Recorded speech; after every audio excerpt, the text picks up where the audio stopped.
Nous voilà à l'EICMA sur le stand Suzuki.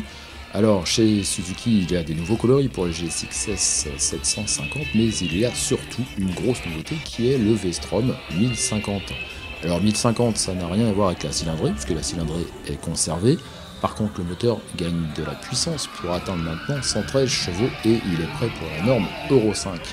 Mais le plus important, on dirait, quand on regarde la moto comme ça, c'est le changement du design.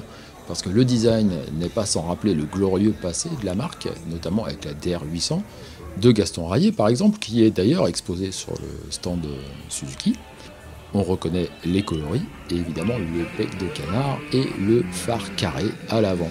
Alors le phare carré, vous l'avez peut-être reconnu, c'est celui de la Katana 2019. Côté modernité, évidemment, il n'y a pas que le phare. Suzuki profite de cette mise à jour pour apporter tout un tas de technologies sur son trail. C'était un petit peu ce qu'on lui reprochait face à la concurrence.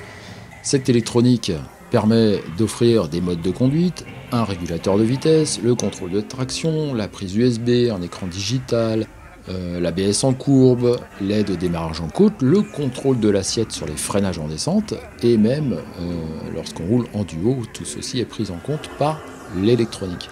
Donc ça promet des gros changements à la conduite. Et puis on retrouve évidemment sa déclinaison XT avec des protections du moteur, les jantes à rayons, les protège-mains, le réglage du pare-brise en hauteur.